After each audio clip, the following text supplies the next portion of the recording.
नमस्कार, राष्ट्र की बात के साथ मैं हूं मानक गुप्ता। आज बात करेंगे जनसंख्या नियंत्रण कानून की। दरअसल असम के बाद अब यूपी में भी जनसंख्या नियंत्रण कानून लाने की तैयारी शुरू हो गई है। योगी सरकार 2 बच्चों वाली पॉलिसी लाने जा रही है। जी हां, उत्तर प्रदेश में 2 चाइल्ड पॉलिसी की तैयारी चल रही है। राज्य विधि आयोग ने कानून का मसौदा बनाना शुरू कर दिया है।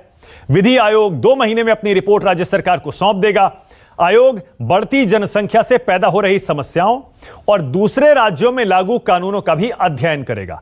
खबर है, जो सुविधाओं का लाभ नहीं लेना चाहेंगे, सरकारी सुविधाओं की बात हो रही है, वो स्वतंत्र होंगे। वो 2 से ज्यादा बच्चे पैदा कर सकते हैं। लेकिन अगर आप 2 से ज्यादा बच्चे पैदा करते हैं तो आपको सरकारी स्कीम्स का फायदा नहीं मिलेगा। सरकारी योजनाओं से आपको बाहर किया जा सकता है। सरकार का दावा है यह जनसंख्या नियंत्रण कानून परिवार नियोजन से अलग होगा। परिवार नियोजन में तो आपको बताया जाता है कि हम 2 हमारे 2, किस तरह से परिवार का साइज आप छोटा रखिए। लेकिन यह जो कानून है, इसमें अगर आप 2 से ज्यादा बच्चे पैदा करते हैं तो आपको सरकारी योजनाओं का फायदा नहीं मिलेगा।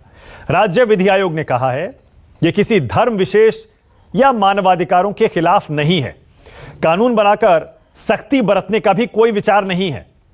यानी ऐसा नहीं है कि जिसने 2 से ज्यादा बच्चे पैदा कर लिए उसके खिलाफ केस हो जाएगा या उसे जेल में डाल दिया जाएगा या उस पर कोई फाइन लगाया जाएगा। ऐसा नहीं है, यह दंडात्मक नहीं है।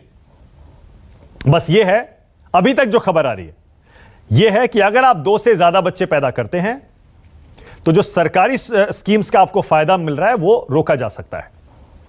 इसके अलावा यूपी सरकार लोगों को जागरूक करने की भी तैयारी कर रही है। यानी यूपी में 2 से अधिक बच्चे वालों की मुश्किलें बढ़ने जा रही हैं। माना जा रहा है 2 चाइल्ड पॉलिसी आने के बाद 2 से ज्यादा बच्चे वालों को सरकारी सुविधाओं से वंचित होना पड़ सकता है। साथ ही सब्सिडी जैसी सुविधाओं में भी कटौती की जा सकती है।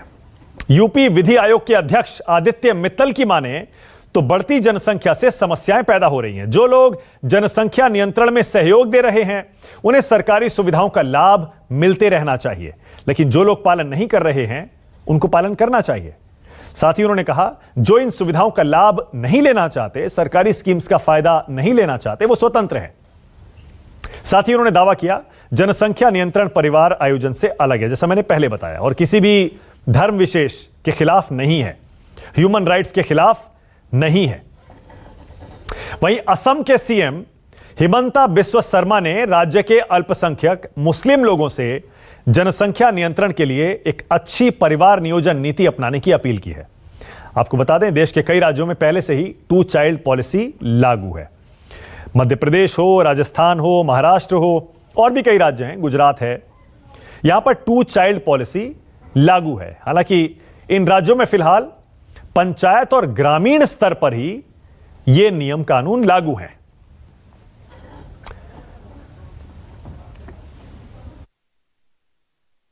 हमारे यहाँ जनसंख्या विस्फोटक स्थिति में होती जा रही है और उसी वजह से सभी प्रकार की समस्याएं पैदा हो रही हैं। चाहे वो अस्पतालों में समस्या हो, चाहे वो खाद्यान्न की समस्या हो, चाहे वो आवास की समस्या हो, और सबसे बड़ी समस्या रोजगार की है। तो हमारा ये मानना है कि जनसंख्या पर नियंत्रण होना चाहिए। हम उत्तर प्रदेश में ऐसा कोई मैसेज नहीं देना चाहते कि हम किसी भी धर्म के विपरीत हैं या हम किसी की मानवीय स्वतंत्रताओं के विपरीत हैं। केवल हमारा ध्यान इस प्रकार है कि जो भी सरकारी संसाधन है, जो भी सरकारी सुविधा है, वो उन लोगों को प्राप्त हो जो जनसंख्या नियंत्रित करने में सहयोगी हैं। इससे पहले असम के सीएम हिमंता बिस्वा शर्मा ने जनसंख्या नियंत्रण कानून को लेकर अल्पसंख्यकों से अपील की थी। हिमंता बिस्वा शर्मा ने क्या कहा था, आइए आपको सुनाते हैं। हम जनसंख्या के बोझ को कम करने के लिए अल्पसंख्यक मुस्लिम समुदाय के लिए और काम करना चाहते हैं। हम उनके साथ मिलकर काम करना चाहते हैं ताकि राज्य में जनसंख्या को नियंत्रित किया जा सके। जनसंख्या गरीबी और भूमि अतिक्रमण जैसे सामाजिक खतरे की मुख्य जड़ है और हम इस सामाजिक खतरे को कम कर सकते हैं यदि जनसंख्या कम हो जाए। जनसंख्या नीति पहले से ही है और ये सरकारी नौकरियों की तरह जल्द ही प्रभावी होगी। यानी बीजेपी के सरकार वाली 2 राज्यों में सख्त पॉलिसी आ रही है। 2 चाइल्ड पॉलिसी, जैसा मैंने पहले बताया, कई राज्यों में पहले से लागू है, लेकिन वहां सिर्फ यह है कि अगर आप 2 से ज्यादा बच्चे पैदा करते हैं तो आपको सरकारी नौकरी नहीं मिलेगी या फिर आप चुनाव नहीं लड़ सकते। लेकिन अब बीजेपी के सरकार शासन वाली 2 सरकारें, असम और यूपी, ऐसा कानून ला रही हैं जहां पर अगर आप 2 से ज्यादा बच्चे पैदा करते हैं तो आपको सरकारी स्कीम्स के फायदे से वंचित किया जा सकता है। इसीलिए राष्ट्र की बात में हमारा आज का सवाल, बीजेपी क्यों ला रही है 2 बच्चों वाला कानून, और जनसंख्या नियंत्रण कानून पर क्या साथ देगा विपक्ष? इसी पर आज बहस करेंगे। राष्ट्र की बात में मेरे साथ बीजेपी से अनिला सिंह आ गई हैं। आज मेरे साथ आचार्य प्रमोद कृष्णम कांग्रेस की तरफ से जुड़ रहे हैं। मेरे साथ वारिस पठान है AIMIM से, असदुद्दीन ओवैसी की पार्टी है। समाजवादी पार्टी से जूही सिंह आ गई हैं और श्रीराज नायर हैं, विश्व हिंदू परिषद के प्रवक्ता हैं। आप सभी का स्वागत। वारिस पठान, आपसे शुरू करूंगा। वारिस पठान, 2 बच्चों वाला कानून असम के बाद यूपी में भी आ रहा है, आपको कोई आपत्ति तो नहीं है वारिस पठान? मानक जी, ये बीजेपी जब सारी इनकी नीतियों में फेल हो चुकी है तो अब इन्होंने ये 2 बच्चे वाले कानून की बात करी है। लोग उनसे सवाल कर रहे हैं कि पेट्रोल डीजल के इतने भाव बढ़ गए, आप कब नीचे लाएंगे। वैक्सीनेशन के ऊपर सवाल किए जा रहे थे। राम टेम्पल बनाने के नाम पे जो चंदे का घोटाला हुआ उस पर सवाल किए जा रहे थे। अब ये 2 चाइल्ड पॉलिसी क्या है मैं आपको बता सकता हूं। जब सेंट्रल गवर्नमेंट ने सुप्रीम कोर्ट में हलफनामा डाला, उसमें खुला लिखा है कि भाई ये जो फैमिली प्लानिंग एसोसिएशन है उसका खुद का ये बोलना है कि किसी भी कपल को आप कोर्स नहीं कर सकते कितने बच्चे पैदा करना, कितने ये करना। और आंकड़े दिखाते हैं कि 2001 से लेके 2011 तक में हमारे देश में पॉपुलेशन रेट बहुत कम रहा और काफी स्टेट में TFR जो रेट है, टोटल फर्टिलिटी रेट, तो बहुत कम है।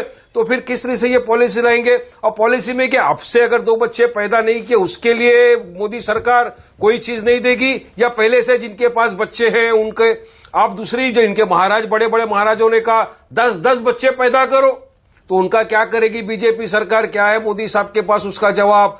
किनके महाराज लोगों ने कहने लगा रहे क्यों भाई, आप पहले शादी तो करो फिर बच्चे पैदा करो, ऐसा ही पैदा करेंगे।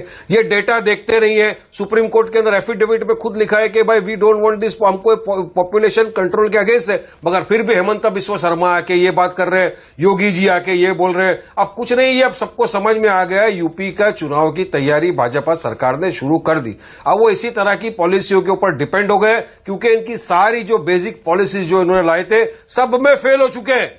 नहीं, तो इसका चुनाव से क्या लेना देना है? चुनाव से क्या लेना देना? 2 बच्चों वाली पॉलिसी का चुनाव से क्या लेना देना? या तो खुलकर ये कहिए कि मुसलमानों के खिलाफ है ये 2 बच्चों वाली नीति जो योगी सरकार ला रही है। जैसा आपने बताया ना, नहीं, हेमंत बिस्वा शर्मा ने भी क्या कहा, इससे रिसोर्सेज पे फर्क पड़ता है, तो जो मार्जिनलाइज कम्युनिटी है उनको सोचना चाहिए। आप हेमंत बिस्वा शर्मा का स्टेटमेंट भी आप देख लो, तो जो रिसोर्सेज हमारी वजह से कम हुए क्या? अरे जो देश का 22% अपर कास्ट है, 44% जो देश का रिसोर्सेज है उसके कंट्रोल में है, बाकी के जो बेचारे रह गए वो गरीब रह गए। तो इसका जिम्मेदार कौन है? क्या हम लोग हैं? क्या हमारी वजह से बच्चे पैदा हो रहे हैं? मैं आपको बताऊं मानक जी, कितने भाजपा के नेताओं को मैं जानता हूं, कितने लीडर है जिनके सैकड़ों बच्चे हैं। अरे हम दूर क्यों जाते हैं, सबके और भगवान सैकड़ों बच्चे लेकिन इस तरह की पॉलिसी इंप्लीमेंट क्या बात कर रहे हैं? सैकड़ों बच्चे कैसे हो सकते हैं किसी के? सैकड़ों मत बोलिए। अरे मैं तो बता, लालू प्रसाद यादव साहब के कितने बीजेपी वाले लीडरों के बच्चे हैं मानक जी, मैं आपको बता सकता हूं। नहीं, अच्छा ठीक है, ओके, नहीं, एक सेकंड, खुलकर क्यों नहीं कहते आप? मगर नहीं, आप एक मिनट, आपको क्या दिक्कत है? खुलकर कहिए ना कि जानबूझकर अल्पसंख्यकों को टारगेट करने के लिए ये कानून ला रही है योगी सरकार, हिंदू मुस्लिम करना चाहती है, यही आरोप है ना आपका? बिल्कुल, मैं तो बता रहा हूं ना, अरे मैं तो खुल के ओपन बोल रहा हूं। अल्पसंख्यकों को टारगेट किया जा रहा है, मार्जिनलाइज कम्युनिटी को इंसल्ट करने का, और क्या रास्ता है कि रिसोर्सेज इसकी वजह से कम हो रहा है। किसकी वजह से रिसोर्सेज कम हुए वो भी आंकड़ा है, मैं जुबानी बात नहीं करता, डेटा के हिसाब से बता रहा हूं मानक जी, कि देश का जो अपर कास्ट है 22%, 44%, 44% वेल्थ उसके पास है। तो ये किसने डिवाइड? अच्छा, अब आप डेटा के ऊपर बात कर रहे हैं तो मैं भी थोड़ा सा डेटा आपको बता देता हूं। मैंने आपको जान के नहीं टोका, क्योंकि आप भी कुछ डेटा दे रहे थे, अब मैं भी आपको डेटा बता देता हूं। आप आधा सच बता रहे हैं, आपने जो अभी तक बात बताई वो आधा सच है। आधा सच इस तरह से है, नहीं, मैं पूरा सच मैं बता रहा हूं ना, मैं बता रहा हूं, सुन तो लीजिए। नेशनल फैमिली हेल्थ सर्वे जो पिछली बार हुआ था 2015-16 में, उसके मुताबिक आप बिल्कुल सही कह रहे हैं, 17 राज्यों में यह सर्वे किया गया था, उनका एनालिसिस किया गया था, और उनमें से ज्यादातर राज्यों में TFR, टोटल फर्टिलिटी रेट, 2.1 से कम था। आप बिल्कुल ठीक कह रहे हैं, यानी हर औरत के प्रति 2.1 बच्चे थे। बिल्कुल सही कह रहे हैं आप, लेकिन आप इसमें उत्तर प्रदेश का आंकड़ा बताना भूल गए। आपने बड़े कन्वीनियंटली उत्तर प्रदेश का आंकड़ा आप खा गए। अब मैं इस समय नीति आयोग की वेबसाइट से उत्तर प्रदेश का आपको टीएफआर बता रहा हूं, 3.1% है। हर औरत पर 3 से ज्यादा बच्चे पैदा हो रहे हैं उत्तर प्रदेश में। आप इस बात को नहीं बताएंगे, और ये मुसलमानों के खिलाफ कैसे हो गया? अगर बाकी देश से ज्यादा टीएफआर है, ज्यादा बच्चे यूपी में पैदा हो रहे हैं, तो यहां पर क्यों नहीं आना चाहिए ये कानून? ब्राह्मण की आबादी कितनी है? तो आप मुझे बताइए मानक जी, उत्तर प्रदेश के अंदर मुसलमानों की आबादी कितनी है, ब्राह्मणों की आबादी कितनी है, दलितों की आबादी कितनी है, अपर कास्ट की कितनी है, सारी लिस्ट वो भी तो आप बताइए ना। तो उसके हिसाब से आप आंकड़े किसी की कितनी भी है उससे क्या फर्क पड़ता है? वेलफेयर प्रोग्राम जो है इंडिया का, ये सिर्फ मुसलमानों पर थोड़े लागू हो रहा है कानून, तो बच्चे ये तो सब पर लागू हो रहा है। लेकिन नहीं, ये तो मुसलमान को टारगेट करने की कोशिश की जा रही है। कैसे बताइए जरा, कैसे? कि इनकी वजह से ही हिम्मत बिस्वा शर्मा का स्टेटमेंट नहीं पढ़ा आपने? आप स्टेटमेंट देखिए, एक ही जाति के वर्ग के लोगों के ऊपर इल्जाम लगाए थे, आप बच्चे पैदा करते जा रहे हो, जबकि महाराज, बड़े बड़े महाराजों ने कहा है 10-10 बच्चे पैदा करो। मैं आपसे सीधा सवाल पूछ रहा हूं, पूरे देश की टीएफआर टोटल फर्टिलिटी रेट 2.1-2.2% है, उत्तर प्रदेश की 3.1% है। एक बच्चा ज्यादा पैदा हो रहा है हर औरत के मुकाबले उत्तर प्रदेश में। क्या यह कम नहीं होना चाहिए? तो आप क्या तो ये जो सेंट्रल गवर्नमेंट ने हलफनामा दाखिल किया था सुप्रीम कोर्ट में, क्या आपके हिसाब से वो गलत है? वो नेशनल एवरेज है, लिखा है उन लोगों ने, नेशनल एवरेज 2.1-2.2 है। सुप्रीम कोर्ट में केंद्र सरकार ने देश में कानून लाने की बात पर यह जवाब दिया था, और ये उत्तर प्रदेश सरकार कानून ला रही है, ये यूपी में लागू होगा सिर्फ। बिल्कुल। तो क्या देश का अब अलग कानून चलेगा? उत्तर प्रदेश में अलग कानून चलाएंगे क्या? अरे चल रहा है ऑलरेडी। आप जहां मुंबई में बैठे हैं, महाराष्ट्र में पहले से ये कानून लागू है। बताऊं आपको, अभी महाराष्ट्र में जो 2 चाइल्ड पॉलिसी चल रही है, महाराष्ट्र में जो 2 चाइल्ड पॉलिसी चल रही है, 2 से अधिक बच्चे वाले चुनाव नहीं लड़ सकते। पंचायत और नगर पालिका की बात कर रहा हूं। सिविल सर्विसेज रूल्स जो 2005 के हैं, उसके मुताबिक सरकारी नौकरी नहीं मिल सकती महिलाओं को। जहां तक मेरी जानकारी है, पीडीएस का फायदा भी नहीं है महाराष्ट्र में। बिल्कुल। आंध्रा और तेलंगाना क्या बता दूं, जहां पर आपकी दोस्त की सरकार चल रही है, आपके सहयोगी की सरकार चल रही है। आंध्र और तेलंगाना में भी बिल्कुल ऐसे ही है। वहां पर 2 से ज्यादा बच्चे पैदा करने वाले पंचायत चुनाव नहीं लड़ सकते। मेरे तो अब बताइए। तो हमारे यहां महाराष्ट्र में भी 2 से ज्यादा बच्चे अगर है जिसके, तो वो कॉर्पोरेशन का चुनाव, नगर पालिका चुनाव नहीं लड़ सकते। मगर वहां और एक भी चीज है, अगर जिसके घर में खुद का प्राइवेट टॉयलेट नहीं है, वो भी चुनाव नहीं लड़ सकता। ये भी पॉलिसी है महाराष्ट्र में, आपको शायद पता नहीं होगा, चेक करा लीजिए। हर चीज को हिंदू मुस्लिम की नजर से क्यों देखते हैं वारिस पठान? हर कदम को, हर चीज को चुनाव की नजर से, हिंदू मुस्लिम की नजर से क्यों देखते हैं? जैसा मैंने बताया, यूपी में बाकी देश के मुकाबले ज्यादा बच्चे पैदा हो रहे हैं, तो क्यों नहीं वहां पर कानून आना चाहिए? बिल्कुल। आज देश को पॉपुलेशन रोकने की जरूरत है या वैक्सीनेशन की जरूरत है मानक जी? आज देश को पेट्रोल डीजल का बढ़ता भाव रोकने की जरूरत है या बच्चे रोकने की जरूरत है? पहले इसीलिए मैं बोल रहा हूं ना कि देश का ध्यान मेन मुद्दों से भटकाने के लिए बीजेपी सरकार उसके बाद आ रहा हूं आचार्य जी, नई नीतियों की बात कर रही है। क्योंकि लोग सवाल तो करेंगे ना, मैं भी सवाल करूंगा, सब सवाल करेंगे। जब सवाल के जवाब नहीं रहते तो इस तरह की बात आती है, और आंकड़ों से हट के बीजेपी सरकार बात करती है। अनिला जी, सुप्रीम कोर्ट में कुछ अनिला जी, क्या वजह है कि यूपी चुनाव से ठीक पहले 6-8 महीने पहले अचानक जनसंख्या नियंत्रण कानून का आपने ये तैयारी शुरू कर दी अचानक? देखिए, सबसे पहली बात तो ये है मानक जी, ओवैसी साहब की जो पार्टी है, उसके प्रवक्ता या खुद ओवैसी साहब या उनके कोई भी कार्यकर्ता से इससे ज्यादा आप एक्सपेक्ट कर ही नहीं सकते हैं, जो अभी अभी वारिस पठान जी ने यहाँ पर पूरा पाठ यहाँ पे रचा है। इनके लिए जाति धर्म ऊपर है, देश बाद में आ जाए। ये बात हम लगातार कहते हैं कि भैया भारत में रहते हो, भारत को सर्वोपरि मानो, भारत के ऊपर नाज करो, केवल हिंदू मुसलमान मत करो। ये बात हमारे देश की है, पर इनको समझ में नहीं आती है, क्योंकि गजवाए हिंद के ये एक सिपाही हैं, गजवाए हिंद करना चाहते हैं। आप करते रहिए, राजनीति जो बनेगी वो बनेगी। जहां तक बात आई उत्तर प्रदेश की, उत्तर प्रदेश तो हमेशा नजीर स्थापित करता ही है मानिक जी। जो हम 2 एक्ट लेकर आए थे, जो public private property damage act है, वो भी हम लोग लेकर आए थे। जो धर्म जो रिलीजन चेंज करने के ऊपर जो एक्ट आया है, वो भी हम लेकर आए। और दबाकर बहुत अच्छी तरीके से उसको लागू भी करते हैं, खूब बुराई करते हैं कि योगी आदित्यनाथ जी कैसा योगी है, ये तो भोगी है, फलाना है, ढिमकाना है, गालियों पे गाली। पर ठीक है, अगर तुम पब्लिक प्राइवेट प्रॉपर्टी को डैमेज करोगे तो मुआवजा तुमसे ही लिया जाएगा। अगर धर्मांतरण कराओगे तो तुम्हारे ऊपर अचानक चुनावी साल में ये कैसे आइडिया आ गया? मैं तो ये पूछ रहा हूँ, अचानक जो योगी जी कह रहे हैं, एक सेकंड, 2 से ज्यादा बच्चे पैदा करोगे तो जो योगी जी का पॉलिसी लेकर आएंगे वो माननी पड़ेगी। और 2015 में भी मानक जी 2015 में ये तो मुख्यमंत्री नहीं थे ना, सांसद ही थे, इन्होंने सर्वे करवाया था ये पॉपुलेशन को लेकर ही, मालूम कर लीजिए। तो योगी आदित्यनाथ जी का ये 2022 का चुनाव उस वक्त क्या दिमाग में होगा? 2015 में सर्वे करवाया था। सीधी सी बात है, हमारे लिए राष्ट्र सर्वोपरि है। जिस प्रकार से सारे रिसोर्सेज जो हैं खत्म होते चले जा रहे हैं, पानी खत्म होता चला जा रहा है, इन लोगों को समझ में नहीं आ रही आगे आने वाली जनरेशन। अनिला जी, लेकिन सरकार बनने के बाद आखिरी साल में ये आइडिया क्यों आया? मैं ये पूछ रहा हूं जनसंख्या नियंत्रण कानून का। वारिस पठान कह रहे हैं जो अभी आप हाल में कोविड मैनेजमेंट में फेल हुए हैं उससे ध्यान भटकाने के लिए आप ये कर रहे हैं। तो चुनाव में इसी को मुद्दा बनाएंगे।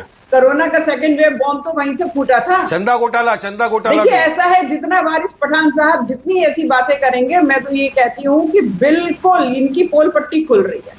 ये लोग क्या सोचते हैं भाई? आप देख लीजिए 1951 का सेंसस उठा के देख लीजिए मानिक जी, इनकी आबादी 9 पॉइंट समथिंग थी ना, और जो 2011 का सेंसस हुआ है उसमें ऑलमोस्ट 14 पॉइंट कुछ पहुंची है। तो गजवाए हिंद की साजिश है, ये तो अपनी साजिश रचेंगे।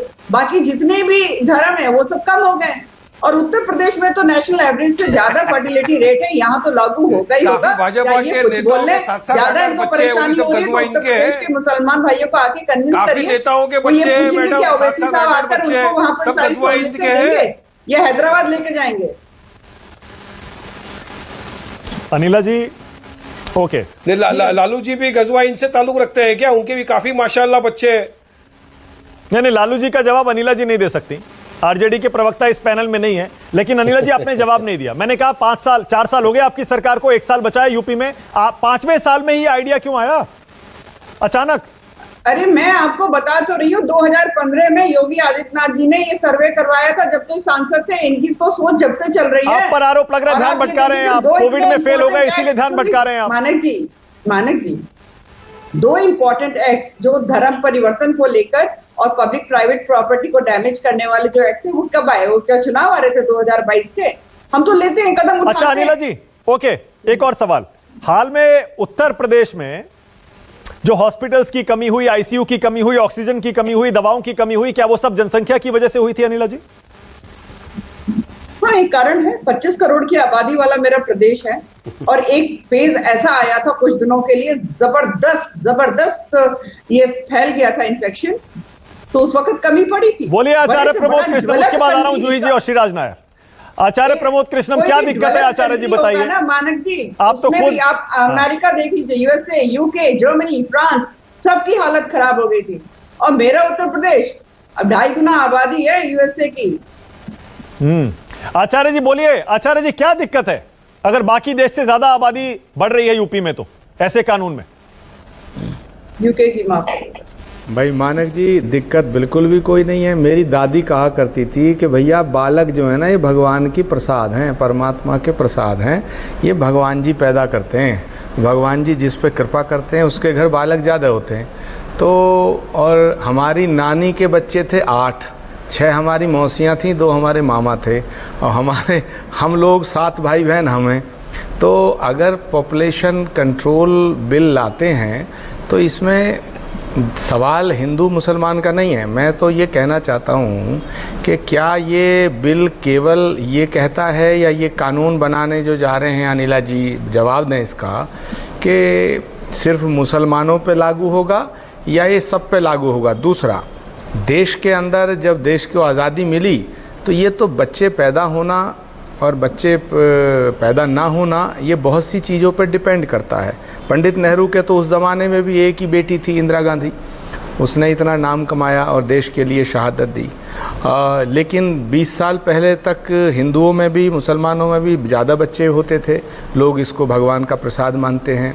और आज भी बहुत से लोग हैं जो मानते हैं, लेकिन कुछ लोग हैं जो ये मानते हैं कि जितने बच्चे ज़्यादा होंगे तो उनकी परवरिश ढंग से नहीं होगी और परवरिश में दिक्कतें आएंगी, और उनकी जब परवरिश लालन पालन अच्छा नहीं होगा तो परिवार के सामने समस्या आएंगी। और कुछ अभी भी ये मानते हैं कि नहीं साहब, जब बच्चा पैदा होता है तो वो अपना नसीब लेके आता है, वो अपना भाग्य लेके आता है। तो देश के अंदर दोनों प्रकार की बातें हैं। अब मैं ये कहना चाहता हूँ कि पॉपुलेशन जो है वो बहुत देश की बढ़ रही है, इसमें तो कोई दो राय नहीं है, लेकिन आप एक स्टेट लेवल पे आबादी कम करना चाहते हैं या पूरे देश की आबादी कम करना चाहते हैं? एक सवाल तो मेरा ये है, मैं अनिला जी से कहना चाहता हूँ कि पॉपुलेशन कंट्रोल करने की जो बात आपके मन में आई है तो वो देश के हित को देख के ध्यान में रखते हुए आई है या चुनाव के हित को देखते हुए आई है? अगर देश के हित को आप देखना चाहते हो तो एक भारत सरकार एक कानून बना दे, उसमें हिंदू हो, मुसलमान हो, ईसाई हो, जो भी हो, सब उस कानून के तहत चलेंगे। ऐसा कौन सा कानून है देश में? आचार्य जी, यूपी में कानून आ रहा है, यहाँ का विधि आयोग मसौदा बना रहा है आचार्य जी, और आप भी पूछ रहे हैं क्या सिर्फ मुसलमानों पर लागू होगा? कैसे हो सकता है? कोई कानून ऐसा है जो सिर्फ मुसलमानों पर लागू होता है? सब पर लागू होता है ना वो तो। ओके मानक जी, मैंने दो बातें कही, बड़ी जिम्मेदारी से कही, सिर्फ टेलीविजन डिबेट के लिए नहीं कही है। मैंने तो कहा है अगर in the interest of nation, अगर भारत के हित में आप कानून बनाना चाहते हो तो सिर्फ उत्तर प्रदेश में क्यों, पूरे भारत में बनाइए। दूसरी बात, पूरे भारत में तो आबादी स्थिर हो रही है, स्टेबलाइज हो रही है, वहां नहीं बढ़ रही है।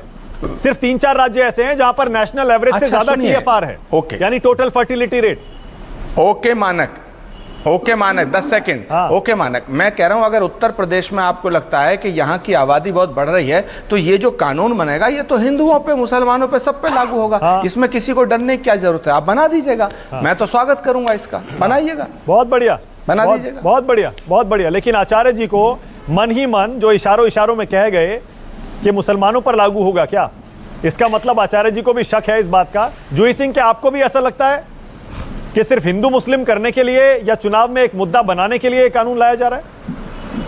मानक जी, जनसंख्या नियंत्रण एक बहुत ही संवेदनशील विषय है। आपने खुद बताया कि नेशनल फर्टिलिटी रेट एक तरह से स्थायी हो गया है, उत्तर प्रदेश में भी बढ़ना जो है वो कम हो गया है, शिशु मृत्यु दर भी कम हो गई और हमारी लाइफ एक्सपेक्टेंसी भी बढ़ गई है। इसमें सूक्ष्म बात यह है कि उत्तर प्रदेश में लिंग अनुपात, फीमेल और मेल रेशियो, अगर हम फर्टिलिटी के बाद वो देखें तो औरतों के लिए ये बहुत ही असमानता है। जो भी मसौदा विधि आयोग बना रहा है वो खुद क्लैरिफिकेशन दे रहे हैं, ये हम तो दे नहीं रहे कि किस पर लागू होगा, किस पर लागू नहीं होगा, उनसे हम पूछ भी नहीं रहे हैं। हेमंत विश्व शर्मा साहब की स्टेटमेंट हमने सुनी, पहले उन्होंने कहा कि हम कुछ समाज के लोगों को इससे बाहर रखेंगे, जैसे SC STs हैं और चाय बागान के वर्कर्स हैं। आज उन्होंने खुद एक धर्म की बात की, उनसे किसी ने पूछा नहीं। तो भारतीय जनता पार्टी ये मैसेज देना चाहती है, बाकी उत्तर प्रदेश के लोग, क्या आप राष्ट्र की बात कर रहे हैं, भारतवर्ष के लोग बहुत समझदार हैं। जनसंख्या विस्फोट जो हो चुका है उसमें हमने बेरोजगारों की, युवाओं की संख्या बहुत भारी मात्रा में ऐड की है। मैं पूछना चाहती हूँ कि रोजगार पे क्या हो रहा है उनके लिए। साथ ही जब फर्टिलिटी रेट कम हो रहा है तो महिलाएं भी रोजगार के क्षेत्र में आ रही हैं, उनको रोजगार नहीं मिल रहा है। सरकारी सुविधाओं को आप कह रहे हैं प्यूनिटिव एक्शन, हालांकि आप कह रहे हैं पूर्व में प्रभावी नहीं होगा, तो क्या दंडात्मक कार्रवाई होगी और क्या? जी, अभी अनिला जी ने क्या कहा? अनिला जी कह रही हैं जो भी कानून लाते हैं हम लाते हैं सारे लोगों के लिए, और आप शोर मचाने लगते हैं कि ये मुसलमानों के लिए लाए हैं, उनको टारगेट करने के लिए लाए हैं। इस पर भी आप यही कह रहे हैं? मानक जी, मैंने ये शोर मचाया नहीं, उनको सुनाई दिया। नहीं, उन्होंने कहा कि पहले हम लाए थे कि भैया जो दंगा करेगा, पब्लिक प्रॉपर्टी को नुकसान पहुंचाएगा, उसकी भरपाई करवाएंगे उससे। उसमें भी आपने कहा कि नहीं, ये खास वर्ग को टारगेट करने के लिए लाया गया है क्योंकि CAA के दौरान दंगा हुआ था, एक खास वर्ग ने किया था। अब इसी तरह से वारिस पठान को देख लीजिए, या आचार्य जी के मन की बात कि लगता है इनको कि मुसलमानों के लिए लाए हैं। मानक जी, अगर इस कानून पर आज हम बात करें तो बेहतर होगा। क्या सरकारी सुविधाएं उत्तर प्रदेश में बढ़ी हैं? नहीं बढ़ी हैं। स्वास्थ्य सेवाएं लचर थी, कोरोना में ना एम्बुलेंस था ना।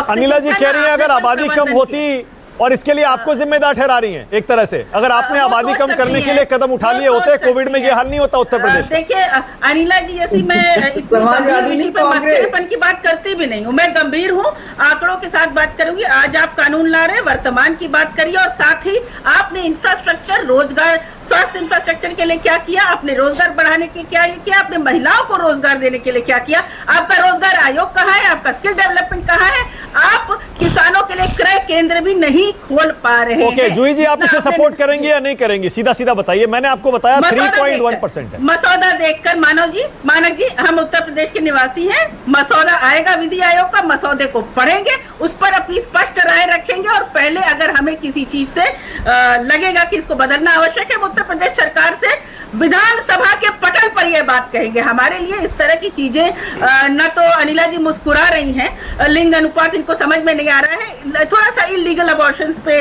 रोकने के लिए भी योगी आदित्यनाथ के सर्वे को काम करें, महिलाओं को रोजगार भी दिलाएं और जो युवा खड़े हैं आज ना अपनी डिग्री का प्रयोग कर पा रहे हैं, न तेल मिल रहा है उनको पकौड़ा करने के लिए, महंगाई भी कम करें। It is not a matter of entertainment और एनी रिलीजन।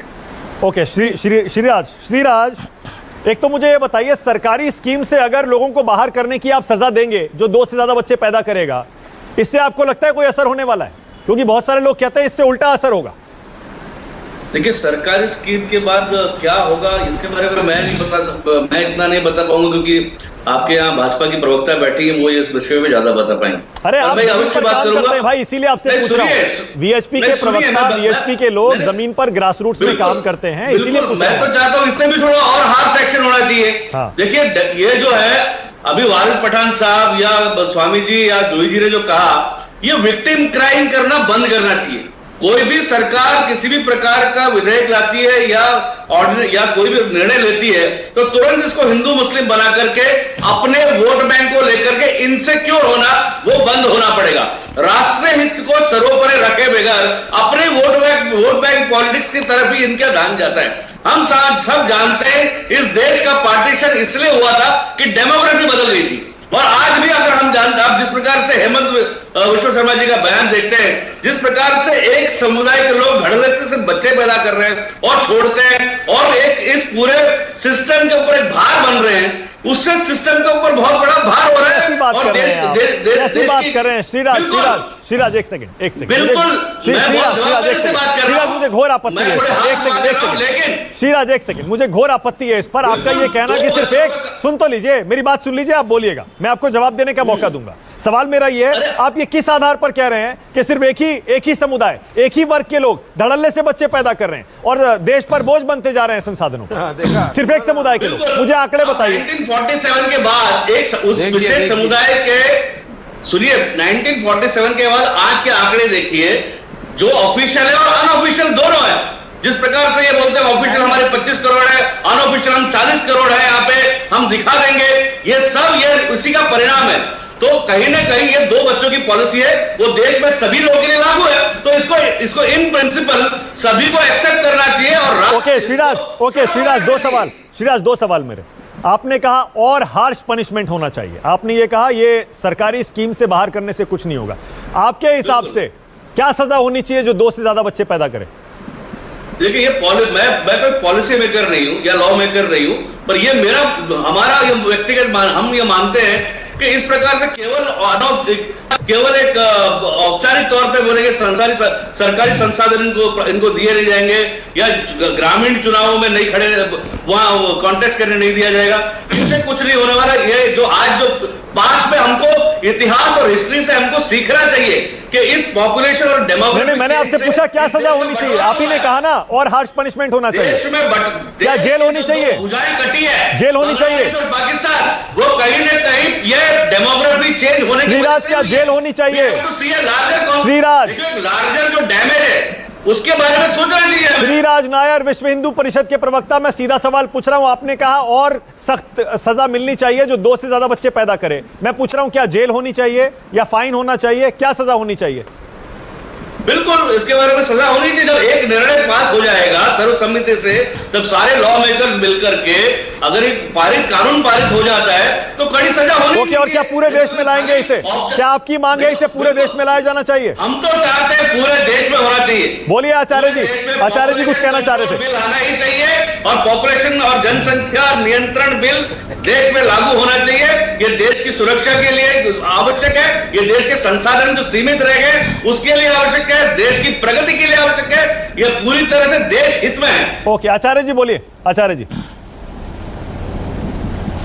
देखिए, मैं विश्व हिंदू परिषद के प्रवक्ता को सुन रहा था। मैं दो बातें कहना चाहता हूं मानक। पहली बात, मैं ये मांग कर रहा हूं कि ये पूरे देश में लागू करो। दूसरी बात, ये इसको कानून को नहीं बनाएंगे उत्तर प्रदेश में, क्योंकि जानते हैं जैसे इस कानून को बनाने की बात करेंगे तो कांग्रेस पार्टी विरोध करेगी, समाजवादी विरोध करेगी, तो ये इसके बदले में क्या जवाब देंगे? देखिए साहब, ये हिंदू मुस्लिम, ये मुसलमानों का तुष्टीकरण करना चाहते हैं। मैं दावे के साथ कह रहा हूँ आपके चैनल पर, लाइए इस कानून को, चलिए हम समर्थन करेंगे, लागू करिएगा, ऑर्डिनेंस लाइएगा। और विश्व हिंदू परिषद के प्रवक्ता से मैं बोलना चाहता हूँ, लाइएगा, हम स्वागत करेंगे, वी वेलकम। लाइए लाइए लाइए ना, लाइए, आप छोड़िए ना, अरे आप छोड़िए, अभी लाइए, आप लागू करिएगा। और 2 बच्चों से ज्यादा, सुनिए, 2 बच्चों से ज्यादा जो पैदा करे उसे सूली पे चढ़ा दीजिएगा।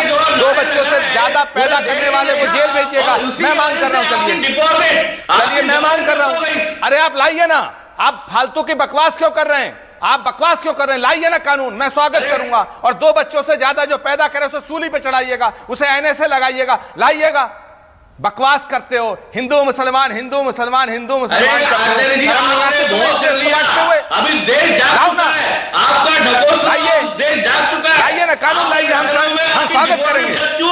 अरे हम स्वागत करेंगे, हम स्वागत करेंगे, हम स्वागत करेंगे। आप लाइए ना, अरे हम स्वागत करेंगे। आप इस कानून को लाइए। आपको कानून वानून नहीं लाना, आपको इस देश को गुमराह करना, आप हिंदुओं का मूर्ख बनाना चाहते हो, आप हिंदुओं का मूर्ख बनाना चाहते हो, हिंदुओं को पागल बनाना चाहते हो, हिंदू मुस्लिम करके सत्ता पाना चाहते हो। शर्म नहीं आती आपको? आप लाइए कानून, लाइए ना कानून, आप लाइए कानून, आप कानून लाइए। एक एक करके, पहले आचार्य जी, उसके बाद पहले आचार्य जी, उसके बाद श्रीराज। एक एक करके, पहले आचार्य जी अपनी बात करिए, उसके बाद श्रीराज। पहले आचार्य जी। आप कानून लाइए, हम स्वागत करेंगे। आप कानून लाइए, हम स्वागत करेंगे। आप हिंदू और मुसलमान करना चाहते हैं, आप लाइए, हम स्वागत करेंगे। 2 बच्चों से ज्यादा जिसके पैदा हो उसे सूली पे चढ़ा दीजिएगा, करिए ना। बनाते क्यों नहीं कानून? कानून वानून कुछ नहीं बनाएंगे आप इस खेल में हिंदू मुसलमान करके दोबारा उत्तर प्रदेश में सत्ता पे काबिज होना चाहते हैं। आप पूरे देश में पॉपुलेशन कंट्रोल बिल लाइए, उत्तर प्रदेश में लाइए, हम स्वागत करेंगे। हम तो कह रहे हैं, दिल खोल के कह रहे हैं, लाइए। ओके श्रीराज, अब बोलिए, आप लाएंगे नहीं? मतलब बीजेपी सरकार कानून लाएगी नहीं, सिर्फ और सिर्फ ये मुद्दा उठा रही है? श्रीराज, 370 भी लाया, बीजेपी सरकार सीए भी ला रही है, और बीजेपी सरकार ने राम मंदिर भी बनवाया। देश हित में सारा काम और आशा और उम्मीद केवल बीजेपी सरकार से ही है। इन्होंने देश में जो आज चिल्ला रहे हैं, बेरोजगारी है, अशिक्षा है, तो इन्हीं लोगों ने राज किया 70 साल तक, तो इन्हीं लोग ये खुद ही चिल्ला रहे हैं अभी। तो ओके, वारिस पठान, उसके बाद आ रहा हूं अनिला जी। वारिस पठान, उसके बाद आ रहा हूं अनिला जी। वारिस पठान, महिला हर तरीके से ये विश्व हिंदू परिषद के जो विश्व हिंदू परिषद के प्रवक्ता है, अरे साहब बोलने तो दो। हाँ, विश्व हिंदू परिषद के जो प्रवक्ता है, इन्होंने कहा कि उनके खिलाफ जो 2 बच्चे से ज्यादा पैदा करे उनको सजा दो। क्या सजा देंगे? अच्छा, जिसके ऑलरेडी 2 बच्चे उसका क्या करेंगे? अब वो तो बेचारे ने पैदा कर दिया, उसको पता नहीं था कि आप इस तरह का कानून लाने वाले। अरे मैं पूछ रहा हूँ, अरे वीएचपी के प्रवक्ता साहब, आज यूपी को किस चीज की जरूरत है? सबसे पहले वहां पे जो वायलेंस हो रहा है रोज, उसको रोकिए। लोगों की लाशें गंगा किनारे बह रही है, उसको क्या किया था आपने उसको बचाने के लिए? ऑक्सीजन की वजह से कितने लोग मर गए, उनका आपने क्या किया? बेरोजगार हजारों करोड़ों लोग हो गए, उसके लिए क्या किया? ये सब चीज पे ध्यान पहला दीजिए। ये ध्यान भटकाओ पॉलिटिक्स छोड़ दीजिए। पब्लिक को समझ में आ गया तुम्हारी मंशा क्या है। अब ये आगे नहीं चलेगा। आप लाइए ना कानून, सही कहा, कानून लाइए, पूरे देश में लगा दीजिए, देखेंगे क्या होता है उसमें। बोलिए अनिला जी, अनिला जी। अब तो वारिस पठान ने भी मेरी बात का समर्थन कर दिया। मानक मुझे टाइम दो, मानक मुझे टाइम दो, ये बहुत डिबेट इंपॉर्टेंट है। मानक मुझे टाइम दो। नेशनल चैनल पे न्यूज 24 पे MIM के प्रवक्ता ने मेरी बात का समर्थन करा। मैं मांग करता हूं बीजेपी के सरकार से, तुरंत कानून लगाएं। 2 बच्चों से ज्यादा पैदा करने वाले को सूली पे चढ़ाया जाए। चलिए लगाओ कानून। ओके, अनिला जी जवाब दे रही है। अनिला जी, जल्दी अनिला जी, अनिला जी, अनिला जी, अनिला सिंह, ओनली अनिला जी। मैं बहुत सम्मान करती हूँ आचार्य प्रमोद कृष्णन जी का, और जिस प्रकार की भाषा का प्रयोग इन्होंने अभी किया, मुझे ताज्जुब होता है। आचार्य नहीं है, इन्होंने कहा सूली पे चढ़ा दो। कौन आचार्य ये कहता है कि सूली पे चढ़ा दो? कौन सा देश ऐसा है कि जो सूली पे चढ़ा देता है? आचार्य जी मजाक बनाया हुआ है। इसकी भाषा में आपको ताज्जुब हुआ अनिला जी? ये विश्व हिंदू परिषद का जो प्रवक्ता बैठा है, ये इसकी भाषा पे आपको ताज्जुब नहीं हुआ? ये बकवास करते हैं ये बैठ के, टेलीविजन पे बैठ के हिंदू मुसलमान करते भारत को बांटने का काम कर रहे हैं। आपको इसकी भाषा पे, आपको इसकी भाषा पे गुस्सा नहीं है अनिला जी? आचार्य जी एक-एक करके इसके बाद दे रहा हूं आपको मौका। पहले अनिला जी की बात सुन ले जरा, पहले अनिला जी की बात सुन ले, इसके बाद आचार्य जी। सम्मान करती हूँ, इसका मतलब ये नहीं है कि आप मेरे ऊपर होकर बोलेंगे। आवाज मुझे भी बहुत ऊंची करने आती है, तो आचार्य जी आप अपनी सीमा को नहीं जानेंगे। मुझे भी सीमा लागनी आती है और मुझे उत्तर देना अच्छी तरीके से आता है। हाथ नीचे और बात मेरी सुनिए, हाथ नीचे और बात मेरी सुनिए। तमाशा बनाया हुआ है। 52 में आपके राजनीतिक दल ने हमारे दो का स्लोगन लेकर आ गए थे। 52 से लेकर आज 2021 हो गई है। क्या किया कांग्रेस ने? केवल आबादी बढ़ाई और देश को पीछे धकेला, है ना? ये है ना फैमिली प्लानिंग कब आ गई थी? 52 में आ गई थी ना। मैं तो स्वागत कर रहा हूँ। आप झगड़ा क्यों कर रही हैं? पहला देश बना था पूरे विश्व में जो आप कानून लाइए ना, अपना रहा हम तो स्वागत कर रहे हैं। क्या हम तो वारिस पठान ने स्वागत कर दिया। गरीबी हटाओ, मैं गरीबी हटाओ। लोग कहते हैं इंदिरा हटाओ, ना तो गरीबी हटाई ना आबादी कंट्रोल करी, पर गरीबी बढ़ाई, आबादी बढ़ाई। और कांग्रेस पार्टी की यही नीति रही है कि देश को बर्बाद करो, यहाँ के रिसोर्सेज को बर्बाद करो। और किसका साथ देते हैं? ओवैसी जैसे लोगों का साथ देते हैं आप। और समाजवादी पार्टी उत्तर प्रदेश में बैठकर कैसी बातें करती है? इन लोगों को कुछ पढ़ लिख कर नहीं आती। आप कहते हैं आप तथ्य पढ़ के आती हैं, आपको नहीं मालूम, ये आचार्य जी को नहीं मालूम, ये मिस्टर पठान को नहीं मालूम कि एक एग्रीमेंट साइन किया हुआ है 1994 में इंडिया ने पूरे विश्व स्तर पे कि पॉपुलेशन पॉलिसी को लेकर वो कोई कानून नहीं ला सकते हैं, पर स्टेट फ्री है, राज्य फ्री है, राज्य कर सकते हैं। और ये हिम्मत, ये ताकत भारतीय जनता पार्टी में है और लाएंगे और दिखाएंगे कि किस प्रकार से देश की चिंता हम करते हैं। 25 करोड़ की आबादी है मेरे प्रदेश की। मखौल बनाया हुआ है कोरोना का। एक सेकंड मानक जी, मखौल बनाया कोरोना का। कैसा आपने हेल्थ इंफ्रास्ट्रक्चर छोड़कर गए थे? 12 मेडिकल कॉलेज हो चुके हैं। रात जो है मुख्यमंत्री लगे रहते हैं यहाँ पर सफाई उत्सव में राजनीतिक काम योगी आदित्यनाथ नहीं करते हैं। योगी आदित्यनाथ को ना तो टेनिस खेलना है ना कुछ करना है। कैसी बातें करते हैं? जूही सिंह रिस्पॉन्ड कर रही है। जूही जी बोल रही है। जूही जी बोलिए। मानक जी इनको पहले चुप कराइए। ओके अनिला जी, जूही जी बोल रही है। जूही सिंह जवाब दे रही है आपका। जूही सिंह जवाब दे रही है, बोलिए जूही सिंह। पानी खरीद जूही सिंह खेतों में चले जाए, पानी का लेवल कितना नीचे जा रहा है। ओके जूही सिंह, अनिला जी जूही जी जवाब दे रही हैं। अनिला जी जूही सिंह बोल रही हैं, बोलिए जूही। मानक जी इनकी व्यक्तिगत आक्रोश से इनकी असलियत छुप नहीं सकती है और न तो व्यक्तिगत रिमार्क से। कोरोना काल में जो मौतें हुई हैं, हमने सबको खोया है। उन्नाव के पास तक सारे गंगा तट पे रामनामी चादरें तक आपने खिंचवा ली है। आपने वहां पर बुलडोजर चला कांग्रेसी और समाजवादी पार्टी वालों नहीं सारी शमशान देख के इन्फेक्ट कर रहा था कि हिंदू है कि मुसलमान है। ओके अनिला जी आपको जवाब देने का मौका दूंगा। जूही जी अपनी बात पूरी करने पहले। जूही जी बोलिए। बेशरम वाहियात लोगों के सामने तो बिल्कुल नहीं आती है। इनसे वाहियात आप होंगे। अरे जूही जी प्लीज, ये भाषा मैं प्रयोग नहीं करती हूँ। अगर आप मेरे लिए आप है, मैं राजनीतिक दल है जिसने केवल वोट बैंक की राजनीति करी है, इसके ऊपर कुछ नहीं किया है। I accept मानक जी, अगर ये पॉपुलेशन करना पड़ेगा। जो शब्दों का प्रयोग आपने मेरे लिए किया है वो आप खुद है और राजनीतिक प्लीज नहीं जूही जी नहीं। अरे जूही जी मैं आपसे ऐसी उम्मीद नहीं करता। जूही जी मैं आपसे ऐसी उम्मीद बिल्कुल नहीं करना चाहिए। नहीं बिल्कुल नहीं करता। नहीं जूही जी प्लीज फेलो पैनलिस्ट पर कोई पर्सनल कमेंट नहीं और please let's not cross the line. बोलिए। तो मानक जी आपको इनको रोक देना चाहिए था ना जब ये दूसरे दलों पर तरह तरह की बात कर रहे थे। आप राजनीतिक आरोप लगाइए, पूरा हक है आपको, मैं फ्री हैंड दे रहा हूं, लगाइए। I apologize for personal remarks, लेकिन ये पर्सनल मुद्दा नहीं। वेरी गुड, ये पर्सनल मुद्दा नहीं है। हाँ। उत्तर प्रदेश में जो भी मसौदा आएगा उसको हर पार्टी देखेगी। भारतीय जनता पार्टी को ये लॉ लाना है वो लाए, लेकिन कुछ सूक्ष्म चीजें हैं जो और आप कह रहे हैं कि कोरोना काल में हमने बहुत अच्छा हैंडलिंग किया, तो आप वास्तविकता से भाग रहे हैं। ऐसी सरकार से हम अपेक्षा क्या कर सकते हैं? हेमंत विश्व शर्मा का आपने स्टेटमेंट सुन लिया। आपने कह दिया कि अगर हम कह रहे हैं कि गंगा घाट पे लाशों पे से आप रामनामी क्यों उठवा रहे हैं चादरें, तो आप कह रहे हैं शमशान घाट की फोटो लीजिए। ये परिपक्व राजनीतिज्ञ का न वक्तव्य है, न देना चाहिए। आपकी कमी रही है, आप प्रिपेयर्ड नहीं थे।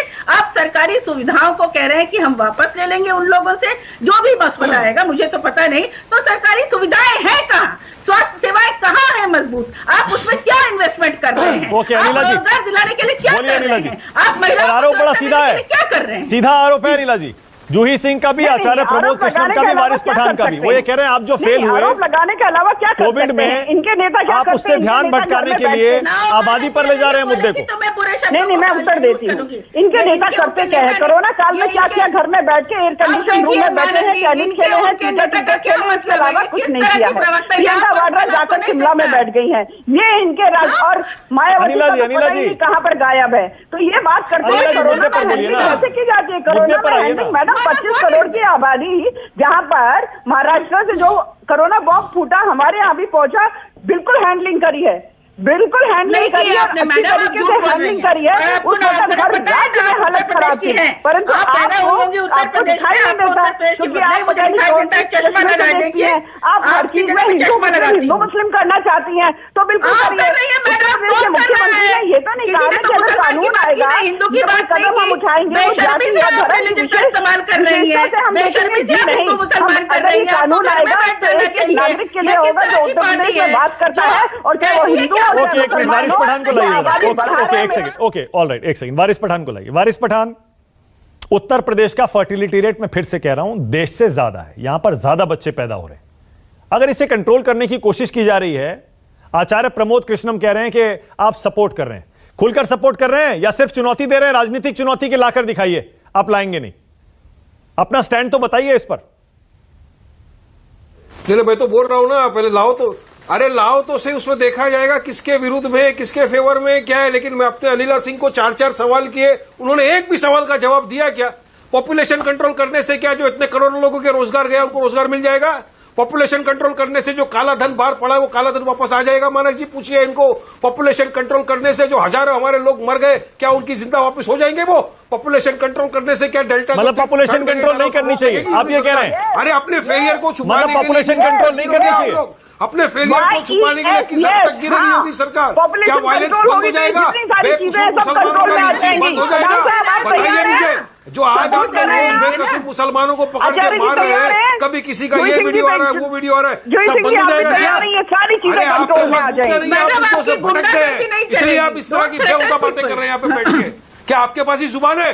जुबान हमारे पास भी है, जवाब दीजिए ना, हमारी बात का जवाब संविधान के दायरे में रहकर दीजिए। आप टीवी की डिबेट में बैठे और जवाब नहीं है।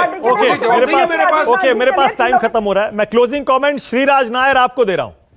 श्रीराज नायर, आपने अभी अभी सुना आचार्य प्रमोद कृष्णम कह रहे हैं चुनौती दे रहा हूं, लाइए कानून लाकर दिखाइए। और उनका सीधा आरोप है आप कानून नहीं लाना चाहते, आप सिर्फ माहौल बना रहे हैं यूपी चुनाव में इसे मुद्दा बनाने के लिए। वही वारिस पठान भी कह रहे हैं, क्योंकि चुनावी साल में अब जब 8-10 महीने रह गए हैं तब इसका क्या मतलब है, पहले क्यों नहीं लाए? देखिए, इससे पहले भी हम लोगों ने कई जो निर्णय लिए थे उसके बारे में इन्होंने मखौल उड़ाया था। इन्होंने ये कहा था कि मंदिर एक कभी नहीं बताया, मंदिर वही बनाएंगे, तारीख नहीं बताएंगे। वो भी हमने कर दिखाया। सीए हो गया, 370 हो गया।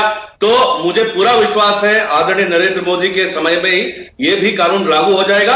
और ये मैं अभी फिर भी बोल रहा हूं, ये इसको हिंदू मुस्लिम नहीं कर करके देश के रिसोर्सेस के ऊपर ध्यान रखे, राष्ट्र की चिंता करके, राष्ट्र के आने वाले भविष्य की चिंता करके सभी को एक होकर आचार्य प्रमोद कृष्णम क्लोजिंग कमेंट। बिल्कुल आचार्य जी, छोटा सा एक कमेंट। 2 चाइल्ड पॉलिसी लानी चाहिए। आचार्य जी सुन लिया आपने, वो कह रहे हैं जितने वादे किए थे सारे कानून हम लेके आए हैं और ये भी लेके आएंगे। आप चुनौतियां देते रहिए, कानून भी आ जाएगा। जैसे सीए आ गया, राम मंदिर का हो गया, कह रहे हैं 370 हट गई, ये भी आ जाएगा। देखिए मानक जी, साहब तो हमेशा हटाने का सबने स्वागत किया है। 370 जब हटाई गई तो हमने खुद स्वागत किया। दूसरी बात, राम मंदिर बनाने का फैसला बीजेपी का नहीं है, वो सुप्रीम कोर्ट का है। झूठ बोलना छोड़े विश्व हिंदू परिषद और बीजेपी कि राम मंदिर को आप बना रहे हैं। सरकार अगर राम मंदिर बनाती तो ऑर्डिनेंस लाती। सुप्रीम कोर्ट ने फैसला दिया, इस देश के हिंदू और मुसलमानों ने उसको स्वीकार किया। रही बात पॉपुलेशन कंट्रोल बिल की, मैं कहना चाहता हूं आप पॉपुलेशन कंट्रोल बिल लाइए, हम उसका स्वागत करेंगे। लाइए, ओके, आप झूठ बोलना छोड़िए। बहुत बढ़िया, इसी नोट पे खत्म कर रहा हूं। बहुत शुक्रिया राष्ट्र की बात में आ जाने के लिए, इस गर्मा गर्म बहस के लिए बहुत शुक्रिया। श्रीराज नायर, जूही सिंह, आचार्य प्रमोद कृष्णम, वारिस पठान और अनिला सिंह, बहुत शुक्रिया। थोड़ा सा ब्रेक ले रहा हूं, खबरें जारी है। राष्ट्र की बात प्रेजेंटेड बाय